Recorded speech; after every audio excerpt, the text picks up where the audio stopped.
Hi everyone, it's Kmat and this is my 12 questions with Freshman Man. Sashangu to the world. What's the moment that made me realize that I was meant for music? Um I didn't struggle to get gigs over, and I didn't struggle with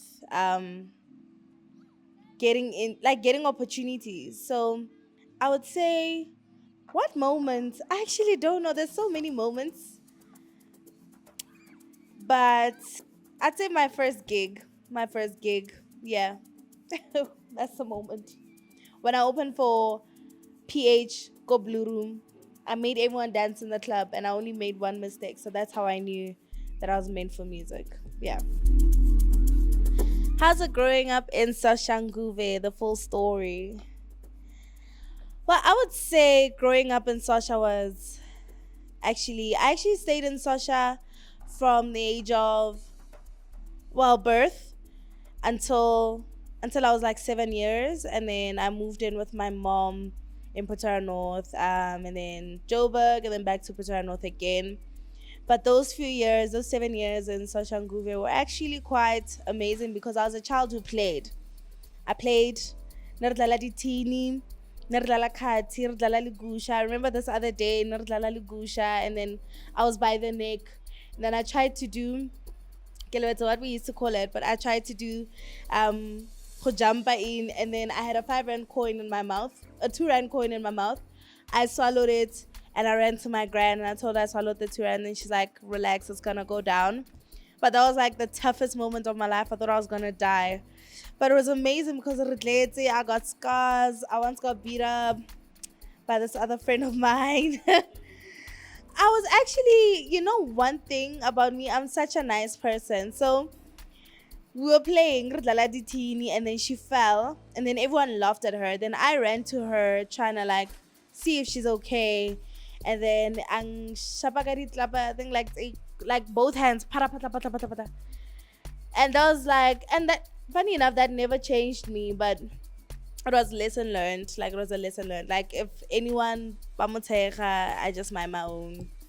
But yeah, that's what happened. But it was nice. It was amazing. I played. I had fun. Ke jotse kwa pholong. I was a skater girl in Sosha as well. That's why I had my whole crew of boys. Yeah, growing up in Sosha was too great. It was amazing. Yeah. What was my first ever DJ gig and how much did I get paid? My first ever DJ gig was Go Blue Room Hatfield. I got it from, what's his name? Oh my days, my memory is failing me. But I speak about him a lot in my interviews. I just like, it's been a while since I've spoken to him. It's been years. So I actually kind of forgot his name. But I got my first DJ gig from him and Yanale Kells, and I was opening for PH. It was amazing. I won't lie, I was so scared. I had to call my lecturer who was like basically mentoring me and teaching me the whole DJ 101 course, and had to go back to school so I can create a whole playlist. And we did it together, but like I think we did it half. We did like 5 songs, and he was like, "Dude, you got this. Just go with the flow and see how the crowd reacts. And if they're not flowing with your music, just change it." And I couldn't believe it. My first ever gig was amazing, and I'll never forget it. Actually, yeah.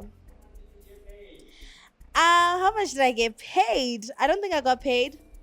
I got a rider though, like 6 year something, like 6 year a cider, but I wasn't drinking then, so I had like water. But my friends and my lecturer, lucky enough, bought me a bottle of like Tanqueray at that time. I think it was like one of those.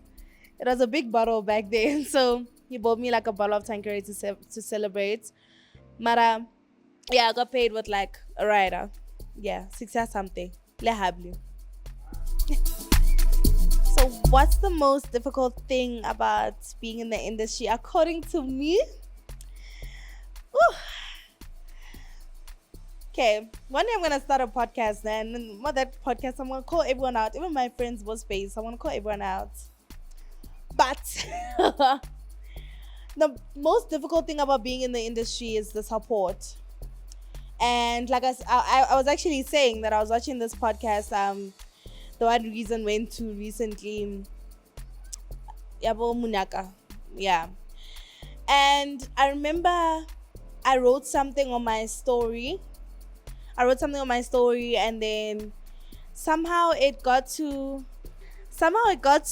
their podcast, and they spoke about it. And the one thing they mentioned is the reason why I'm feeling like that is because I'm not at the top anymore. And my road manager told me this. I actually didn't know about it. He fetched me going to a gig, and he told me, he's like, yo, did you see they spoke about your status on podcast? I'm like, how? Which status? And it was the one where basically I was talking about support, talking about as artists supporting each other. Like, if Devon Gogo's song is the hottest song right now, or Tego's song is the hottest song right now, the least you can do is literally just support them, because your moment is coming. I was basically saying, like, people don't know or don't understand that the only person that's blocking your blessings is really you, and how you react to other people's wins. You need to support each other, give each other love, and like, don't be weird towards each other, because the industry really is so tough. The last thing you need is beef or people not supporting you because of their own agendas or whatever. So I feel like that's the hardest thing about the industry, and the fact that they've turned it into a whole like competition thing, whereas it's not. I do feel that the pie is so big for all of us, and that's why even though there's a new female DJ or a new DJ popping up every week, they still get the platform to be seen and to perform at these big events. The one thing we need to do is just uplift, be able to give them the platform to talk to us and advise, and also just like support. Like, support is the biggest thing, because at the end of the day, if you support the other person, God will bless you even further. I mean, you posting someone on your story does not mean that your gigs are taken away from you and given to that next person. No. In fact, your luck increases, more gigs come your way. And honestly, you also look like you support the people. So that's the hardest thing. I just wish we supported each other more, gave each other more love, and just stop this whole competition thing. It's really not a competition. Each one has their own vibe, each one has their own aesthetic, each one has their own plan, each one has their own destiny. So yeah, that's the hardest thing. Oh, what's my favorite memory since I was born? I was walking, go Leondale with my grandmother, my two grandmothers. Well, it's my grandmother and my grandmother's little sister, so my ngani. And I was with my cousins. We were walking behind them. And I don't know what we as kids were talking about, but I was so young. I think I was like 6 or 7 years old, or 8, somewhere there. And I remember telling them that, my cousins, "Hore nna he ke gola, I'm gonna have long hair that's up to my back, and I'm gonna be famous." Apparently, I said that, and then my grandmother repeated like that statement to my nana, and she was like, "No, my nana repeated it to my grandmother. Are did you hear koketso athi yena mangakula uzoba neinwele ezingaga and then uzoba famous." So yeah, look at me now. I'm just like, that's my favorite memory. I think about it every day, and every time I look at every time I look at every time I look at where I am in life, I just think about that memory. It's so pleasant, so beautiful, and it's amazing how you can speak things into your life. I mean, I have my seasons with my hair. No, I have my seasons with my hair. Now this is a season of fire, of red. Red is my color, and fire is my color, and Joker. So the hair's gone. It was a season at some point, but now I've found myself, and I've found Kmat, and I'm hot like this. I'm in a room full of producers who don't believe in Amapiano. And what do I tell them about Amapiano? I won't lie. I see that now a lot of artists are moving into Afrotech, house, and all of that. I've always been a house head. I think when I not even I think when I started playing, actually when I started DJing, I was playing deep house and old school house. So I get it. House is amazing. Even now, like at gigs, they book me early. I play a house. But Amapiano is the one genre that allows you to be versatile. It allows you to play different kinds of Amapiano. So if I have to be in a room full of producers, I would tell them that Amapiano is not just like this one thing. You can have Gidongo now that we have. I saw that Sam Deep introduced a new one, Kwapi, Kwaito Amapiano.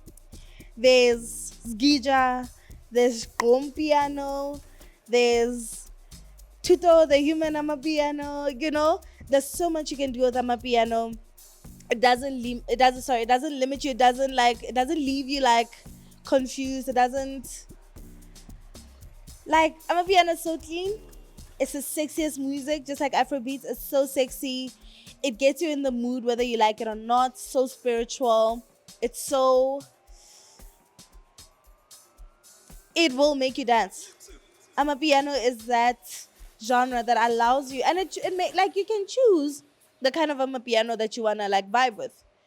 There's Calvin Amapiano, the one that you know, the Grootmans, the chill guys, the cool people listen to.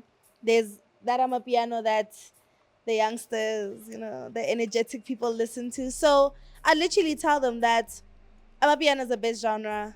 You will never doubt it. You will never go wrong. In fact, start producing it and do the most. Like, infiltrate it into your market. Play it with, like, house. And it allows you to play it with different genres as well. It's so amazing. So, yeah. Okay, do male DJs get booked more because they're males, even if their sets don't touch the kind of sets that I play? I would say male DJs are actually struggling right now. The ones that are making it are the mainstream ones, honestly. The mainstream ones, the ones that are already there, are getting the platform. But if you have to give a new and upcoming DJ a platform, it's a bit hard because they're competing now with performing female DJs who are now in the market and everyone wants to see that. And I don't know, other mainstream male DJs. So if I had to speak about the mainstream DJs, I would say their sets always touch because that's just who they are. The male DJs have actually remained true to who they are. They haven't changed their style. How they play and wada. And I don't know. Their style in general, they haven't changed it. They stay true to who they are. The female DJs are the ones that like change and like go to Afrotech, go to this and do this. But the upcoming male DJs, I would say, shame, man, they are struggling to get the platform, and I wish they could get the platform because at the end of the day, as much as this was a male-dominated industry, now it's becoming a female-dominated industry, but we shouldn't disregard the talent from the boys coming up, especially the boys. Yeah, because what they do now is what produce. And with them being producers, they don't really gig a lot, and they should. They should, really. A new female DJ comes up and they start a new trend, and how do I advise them? Well, my girl, the first thing I would say is just like don't look left or right. Just keep looking up. Believe in your craft. So if you have the hottest trend right now, keep going, keep pushing it. The one thing that I've seen that puts us down as artists is that TikTok allows you to have your moment for a few weeks or days, and then after that's moved on to the next. But if you keep pushing and keep looking up, nobody's gonna stop you. Nobody's gonna, you know, prevent what God has planned for you. So if I had to advise you, I would say just look up, keep going, like get in your element. Don't be shy. Don't be scared. Don't listen to people telling you you need to be a part of this or group of these people to do this. Just do your own thing. Look up, and kill it, because let me tell you something, whatever God has planned for you, no man can take away from you. That's your destiny. It's not all cotton candy and roses. I think when you are like coming up and you're just like playing for the fun of it, which was me before I actually met fellow, it was so nice. I had no stress. I had no problems. I had no like issues. I wasn't told about anything competition wise. It was just so smooth. But once you get into it, you think it's all roses and it's amazing. The fame is great. The people get to know you, but that's a lie. Like, it's not all great. The one thing you need is like a community. You need friends. You need a team, people that you trust, and that's the only way you can get through it. Yeah, that's the only way you can get through it. Otherwise, if you don't have that, you're gonna struggle. You're gonna get into depression. You're gonna go through a lot. Amapiano artists go through so much. They go through, actually, any artist in the world, they go through so much, because I think now the whole TikTok thing, whereas they rank you according to your song trending, and that's not the case. Like, in my world, I'm number one every day. I'm the biggest superstar in my world, and that's why I keep going, and that's why I keep winning. So yeah, just, that's the biggest lie, that it's all roses and candy canes and whatever. It's not. So my recent post on WhatsApp about the industry. Okay, so basically I was saying that we need to support each other as Amapiano artists, give each other love for our craft. Even if the song is not trending on TikTok, if you see that someone's song is going up or it's a beautiful song, support, guys. The problem is now TikTok has limited us as DJs to play the hottest songs in our sets. And when you play songs that people don't know, people just look at you, and that's not fair anymore. But I want us to support each other, give each other love, and push other people's songs out there. I mean, it's the only way we can grow and feed each other. At the end of the day, when Amapiano started, everyone jumped on it and everyone started eating and everyone made it out of the country. So it'd be nice if we go back to that. We support each other, love each other, give each other that platform to be seen by other people, and to be heard by other countries, and for other artists to be seen and heard, so that they too can leave the country.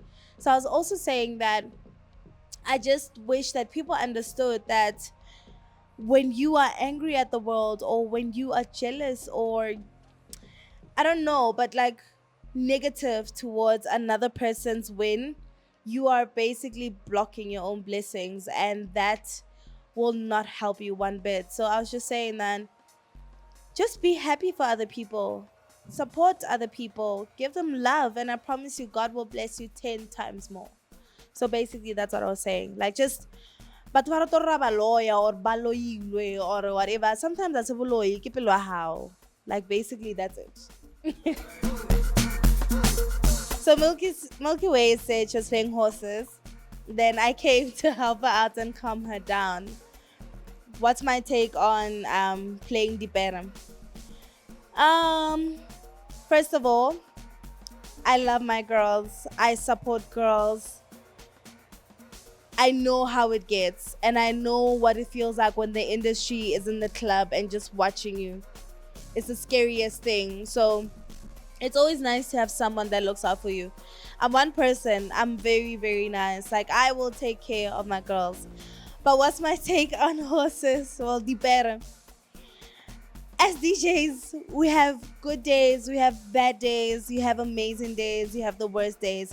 But let me tell you something, your mindset, where your head is on that day, really affects your set.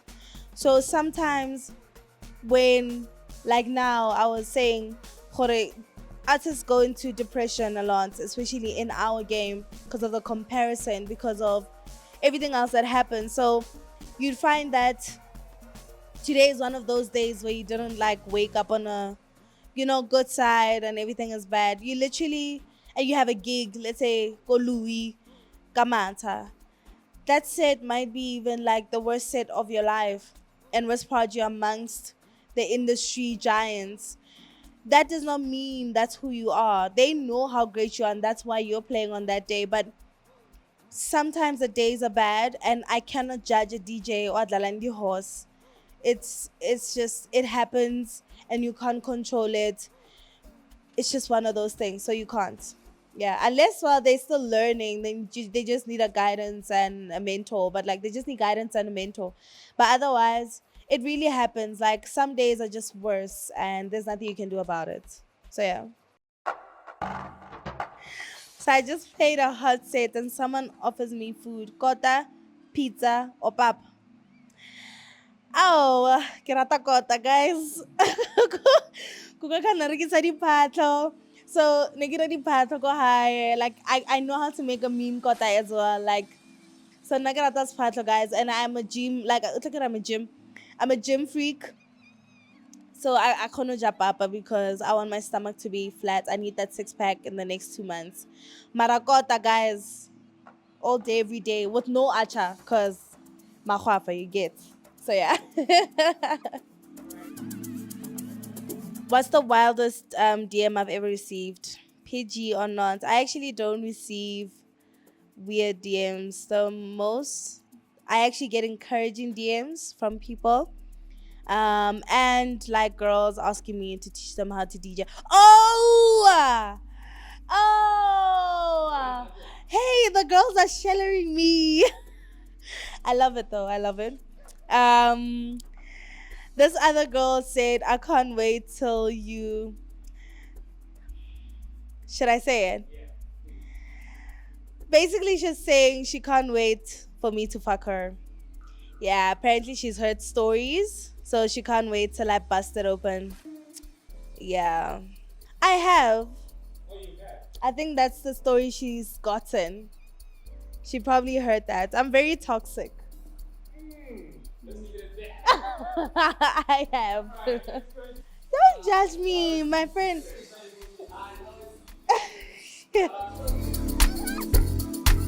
Who's the one producer that sends me beats but I ignore them? I actually don't ignore. I actually there's so many. I listen and then I get back to you. But if it's something that I'm not vibing with and you send me more, it'll take a while for me to get back to you. But yeah. Actually, there's these two boys called Unknown DJs. They but I won't lie, their beats are fire. It's just that they did something that kind of pissed me off. So now I just like give a shapaka bomb, but they're really dope. They're very like their music is really good. They're talented. Three of my top bangers and one that changed my life. I would say Jobe with Fellow and three. And all my songs are bangers. Three. Okay. Jobe, Basement Level, and Achu with Fellow. MLB with Pico and Luciano. Chroma is actually a very nice song, that B-step song. And Anthem, dropping very soon with Uncool, is actually also a big banger. 85 times, also a very big banger. But the one that changed my life, I would say MKK. That song, it's running. We just reached 10 million like 2 weeks ago. And yeah, it's my biggest song. That's my favorite song. Talking about Nkuku, my favorite moment in the studio session was hearing the final version, because we had the beat was done, and I remember getting Cowboy to Randburg was so tough. So the day that he came, I Ubered him, and then the day he came, I was so sick, like I was just not feeling well. And then he recorded, but I was there, and then I left, and then he came, and then apparently he kicked everyone out because he wanted to record by himself. And then I went home because I was really not feeling well. But the next day when I came back and heard the final version, I was like, fuck it, I got it. I finally found it. Like literally, I was in studio with the boys for a good 2-3 months every day, trying to get the right song. So yeah, That was my favorite moment. Hearing MKK for the first time in studio. Yeah. Okay, so I'm called to curate a lineup for the biggest festival. So what are the three female DJs am I gonna call? First of all, I believe in upcoming DJs. So Kim K is number one. She's so good. Um, Famous or not famous? Anyone? Okay, let me put it as is. Obviously, we have to put our favorite greaser, Devin Gogo, because she gets it right. If I had to call an upcoming artist, I would say Kim K. If I had to uh, call just like anyone who's in the middle, I would say my girl Milky Way. She's so good. She makes me dance, and she's so pretty while she does it. So, yeah, I'll do that. So, what's the one thing that has evolved ever since I started DJing? I would say my character's still the same, so I wouldn't say that. I'm still very much coqueto, very much coqueto, but I would say my brand, the way I see myself, my confidence, um, and the way that I speak to myself and view myself. So that's what has evolved ever since I started DJing. It changes every day, but my brand mostly and me finding my feet is what has. Yeah, that's the biggest change I've made and has stayed with me. Just my brand. So how do I get brand gigs? That's the question. Um, Basically, just have a clean brand. Be nice to work with. Don't be difficult to work with, and be cool. Like be yourself. Be authentic. Just stand out. That's how I basically get chosen to work with, to do brand gigs or yeah, work with cool brands. What's next for Kmat? I'm dropping an EP on the 1st of May. It's 6 songs, bangers only. Um, the names, the names of the songs. Oh, I work with upcoming people. I believe in supporting upcoming artists, giving them a platform to be seen, to be heard, and to work with bigger artists so that they can get into the industry and make money. I believe in breaking out artists and yeah, just giving them the platform. So I'm working with Saucy, Moto, Uncool is there. General See My Money, he's not upcoming. He's a big guy in the Grom sector. Um, Cowboy is there again. Luami, upcoming Nobantu is there. Nobantu Vilagazi, sorry, we have to say the full name. So Nobantu Vilagazi is there. What's the one thing about Cayman that the world doesn't know but will know soon? It's the one thing that they don't know is that I am actually such a sweetheart. Like I'm so soft, bro. I'm like so sensitive. I think they already know that. Do they? No. Is that I'm actually bisexual. Do I wanna talk? I've been like I started dating girls from like primary school. My first girlfriend was in like grade 2, 3, 4.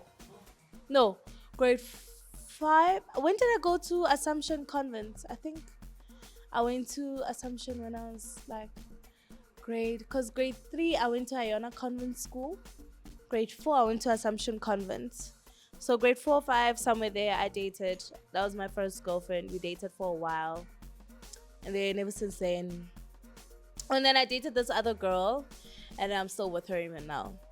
Like from I think I dated her in grade 7. Yes, I'm still with her. She's still in my life. She's such a hot girl. Sexy girl. I love pretty girls. She's a hottie. She's so and she's so curvaceous. I do have a boyfriend. I'm kidding, guys.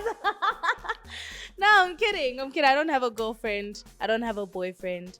But I do date girls and boys. I'm currently. I'm just like doing my own thing. I'm lying.